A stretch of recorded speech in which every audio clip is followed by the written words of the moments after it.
আজ আইপ্যাক মামলার শুনানি সুপ্রিম কোর্টে। এই নিয়ে প্রতিক্রিয়া দিলেন বিজেপি নেতা দিলীপ ঘোষ। তিনি বলেন, নিশ্চয়ই আইপ্যাকে এমন কিছু রহস্য রয়েছে, সেই কারণে মুখ্যমন্ত্রী বাঁচানোর চেষ্টা করছেন। পাশাপাশি পুলিশের বদলি নিয়ে রাজ্যের স্বরাষ্ট্র দফতরকেও চিঠি সিওর।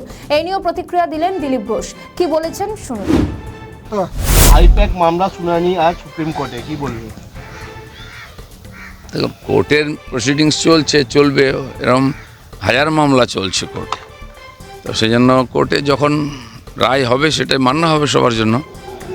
কিন্তু এটা তো ঠিক যে যেভাবে মমতা ব্যানার্জি আইপ্যাককে বাঁচাবার চেষ্টা করেছেন, মনে হচ্ছে কিছু একটা রহস্য আছে ওখানে। পুলিশের বদলি নিয়ে রাজ্যে স্বরাষ্ট্র দপ্তরের চিঠি সিইও। সরকারি যে ব্যবস্থা প্রশাসন, তাতে কিছু বলার নেই, চলছে। সরকার তার মনের মতো করে করছে, ইচ্ছা করে। প্রতি 6 মাসে একবার আইএস আইপিএসদের পুরোপুরি পাল্টে দেওয়া হয়। কেন হয়, কী ব্যাপার, সেটা কেউ জানে না। তাতে তো ওনার প্রশাসনিক ব্যবস্থা শোধরাচ্ছে না।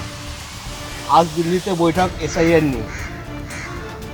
এসআইআর চলছে, পশ্চিমবাংলা নিয়ে এসআইআর নিয়ে চিন্তা, সারা দেশে হচ্ছে, কোনো চিন্তা নেই।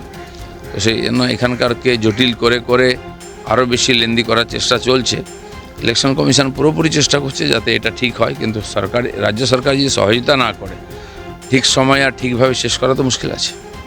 মুর্শিদাবাদে হুমায়ুন কবির মেয়ের শ্বশুর বাড়িতে ব্যাংক অ্যাকাউন্ট সম্পত্তি ফ্রিজ করল পুলিশ, মাদক পাচারের অভিযোগে। পশ্চিমবাংলায় পুলিশ যেটা করে বেশিরভাগ রাজনৈতিকভাবে প্রভাবিত হয়ে করে। আমাদের ভিডিও ভালো লাগলে লাইক ও শেয়ার করুন, কমেন্ট সেকশনে আপনাদের মতামত জানান। আরও ভিডিও পেতে আমাদের চ্যানেলটিকে সাবস্ক্রাইব করুন এবং প্রতি মুহূর্তে খবরের আপডেট পেতে প্রেস করুন বেল আইকন।